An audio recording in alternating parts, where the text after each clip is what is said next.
ಮೋದಿ ಹಂಗ್ road ಮಾಡ್ತಾರೆ ಅಂತಂದ್ರೆ ಅವರಿಗೆ ಸ್ಪೀಡ್ ಅನ್ನೋದು ಯಾವಾಗ್ಲೂ ಇಷ್ಟ. ये बिहार का आरसीसी ब्रिज है, ऊपर दिखाइए भाई साहब कितना लंबा चौड़ा ब्रिज है. ಅಂದ್ರೆ ಏನು ಈ ಪಾಯಿಂಟ್ ನ ಇಟ್ಕೊಂಡು ನಾನು ರುಬ್ಬೇಕು ಅಂತ ಮಾಡಿದ್ಯಾ?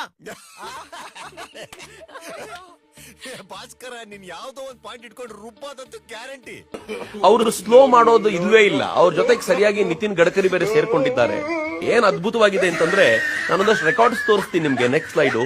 ಇದು ರೋಡ್ ಯಾವ ಕ್ವಾಲಿಟಿ ಇದೆ ಅಂತಂದ್ರೆ ಅರ್ಜೆಂಟಿಗೆ ಯುದ್ಧ ಗಿದ್ದ ನಡೆದ್ರೆ ವಾರ್ ಪ್ಲೇನ್ ಅನ್ನು ಕೂಡ ಈ ರೋಡ್ ಮೇಲೆ ಇಳಿಸಬಹುದಾಗಿರುವಂತ ಕ್ವಾಲಿಟಿಯ ರೋಡ್ ಅನ್ನು ಮಾಡಿದ್ದಾರೆ ಅಂತ.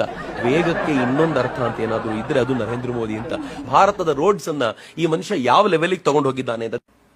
ನಾವು ನಾನು ಯುರೋಪ್ ರೋಡ್ಸ್ ನೋಡಿದ್ದೀನಿ. ನಮ್ಮ ರೋಡ್ಸ್ ಯುರೋಪಿನ ರೋಡ್ಸ್ ಗಿಂತ ಚೆನ್ನಾಗಿದೆ. ನಮ್ ಕೆಲವು ಎಕ್ಸ್ಪ್ರೆಸ್ ವೇಗಳು ಸಿಂಗಾಪುರ್ ರೋಡ್ಸ್ ಗಿಂತ ಚೆನ್ನಾಗಿದೆ ಅನ್ನೋದ್ರಲ್ಲಿ ಯಾವ ಅನುಮಾನವೂ ಇಲ್ಲ.